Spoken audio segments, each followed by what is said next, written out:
The Three Musketeers by Alexandre Dumas. Author's Preface.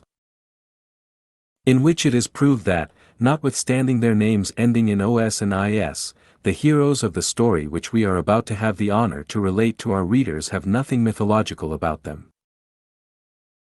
A short time ago, while making researches in the Royal Library for my history of Louis XIV, I stumbled by chance upon the memoirs of M. d'Artagnan, printed as were most of the works of that period, in which authors could not tell the truth without the risk of a residence, more or less long, in the Bastille at Amsterdam, by Pierre Rouge.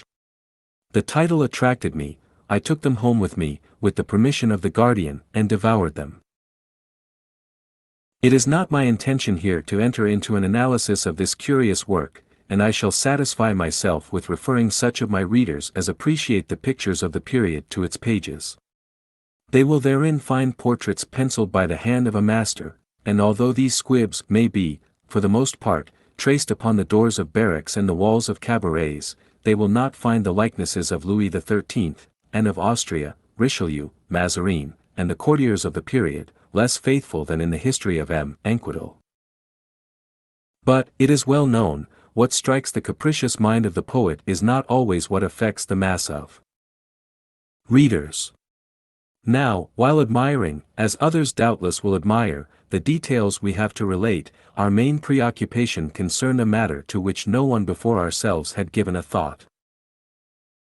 D'Artagnan relates that on his first visit to M. de Treville, captain of the king's musketeers, he met in the antechamber 3 young men, serving in the illustrious court into which he was soliciting the honor of being received, bearing the names of Athos, Porthos, and Aramis. We must confess these 3 strange names struck us, and it immediately occurred to us that they were but pseudonyms, under which D'Artagnan had disguised names perhaps illustrious, or else that the bearers of these borrowed names had themselves chosen them on the day in which, from caprice, discontent, or want of fortune, they had donned the simple musketeer's uniform. From the moment we had no rest till we could find some trace in contemporary works of these extraordinary names which had so strongly awakened our curiosity. The catalogue alone of the books we read with this object would fill a whole chapter, which, although it might be very instructive, would certainly afford our readers but little amusement.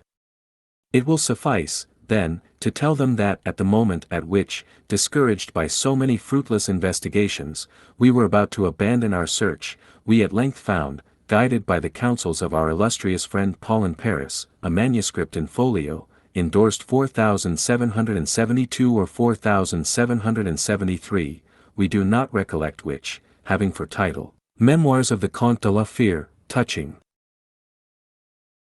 some events which passed in France toward the end of the reign of King Louis XIII and the commencement of the reign of King Louis XIV. It may be easily imagined how great was our joy when, in turning over this manuscript, our last hope, we found at the 20th page the name of Athos, at the 27th the name of Porthos, and at the 31st the name of Aramis. The discovery of a completely unknown manuscript at a period in which historical science is carried to such a high degree appeared almost miraculous.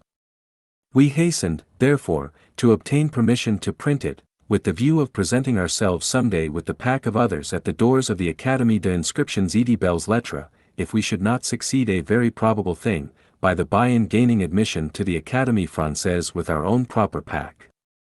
This permission, we feel bound to say, was graciously granted, which compels us here to give a public contradiction to the slanderers who pretend that we live under a government but moderately indulgent to men of letters.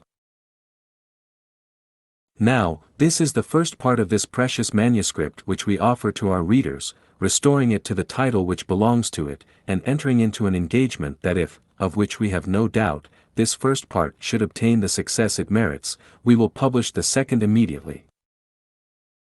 In the meanwhile, as the Godfather is a second father, we beg the reader to lay to our account, and not to that of the Comte de la Fere, the pleasure or the ennui he may experience.